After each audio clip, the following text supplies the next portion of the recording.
Les fans de manga le savent, cette semaine, le dernier tome de One Piece est sorti en librairie. Certains ont fait la queue longtemps pour se le procurer. La France est aujourd'hui le plus gros importateur de manga au monde.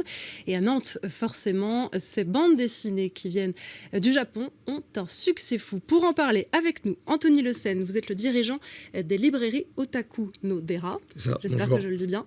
Merci d'être avec nous. Et puis, Charlène Bonnet, vous êtes animatrice chez Envie de Japon et vous donnez notamment des cours de dessin manga. On va commencer avec vous, Anthony. En 2021, une BD sur 2 vendue était un manga. Comment est-ce qu'on explique un tel succès? C'est énorme.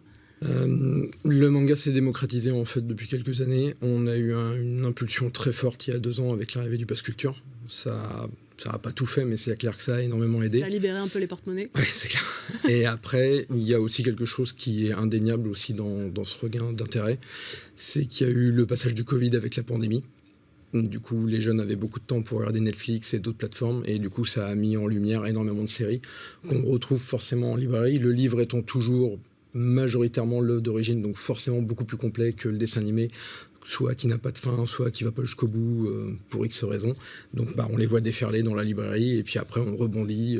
Voilà. Ce succès massif, il s'explique aussi peut-être parce que finalement tout le monde peut aimer les mangas. C'est pas juste quelque chose pour les adolescents, c'est les adultes et puis les adultes, les grands adultes. Hein. C'est ça. Nous on est ouvert depuis 14 ans maintenant. Donc j'ai eu des clients qui étaient tout petits, qui maintenant ont bien grandi, qui pour certains ont des enfants, donc je les ai pas vus pendant 4-5 ans, et d'un coup ils débarquent avec des gamins qui ont 3-4 ans, et on rebondit dessus, et on rattrape les parents pour les amener sur d'autres séries, plus courtes, parce que One Piece c'est très bien, mais ça fait déjà plus de 100 tomes, et on n'a pas forcément le temps pour 100 tomes, donc on a des titres historiques, polars, autres, qui font 3-4-5 tomes pour un public clairement adulte, donc on arrive à mixer pour tout le monde, et c'est une offre qui n'existait pas il y a encore 5-6-7 ans, donc forcément on touche plus de public.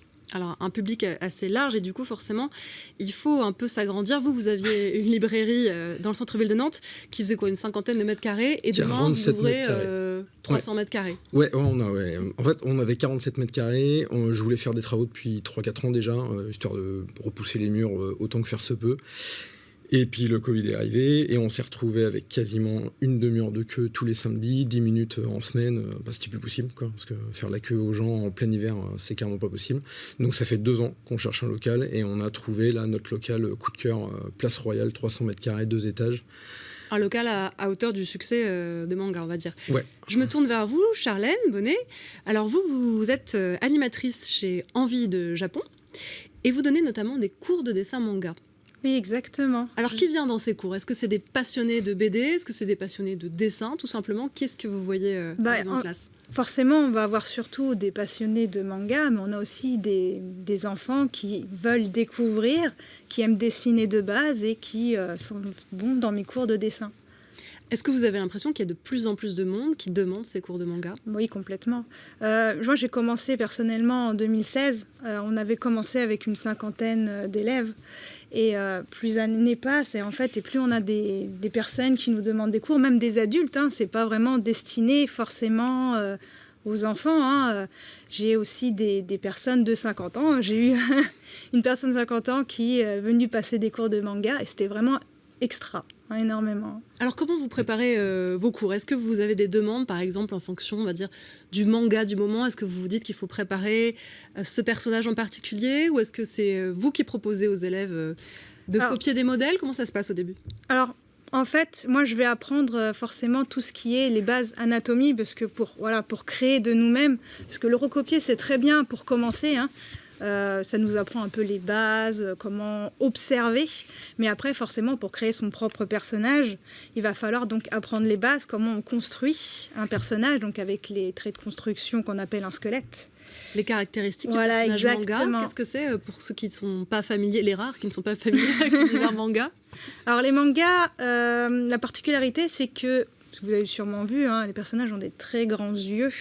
Parce que dans les mangas, on aime bien montrer beaucoup l'expression, en fait. L'émotion, l'émotion qui brille un peu. Voilà, c'est vraiment le côté populaire du manga, c'est les expressions. Et c'est un peu comme on va dire comme un film, ça se déroule un peu comme un film, et on est beaucoup attaché aux expressions manga. Donc des très grands yeux, Voilà. Puis on a forcément quelques codes de manga qui vont soit rendre rigolo les scènes, soit... Alors justement, il y a plusieurs types de mangas. Il y a ceux qui sont destinés à un public plus jeune, ceux peut-être destinés à un public plus féminin ou plus masculin. Vous, qu'est-ce qui vous intéresse le plus ?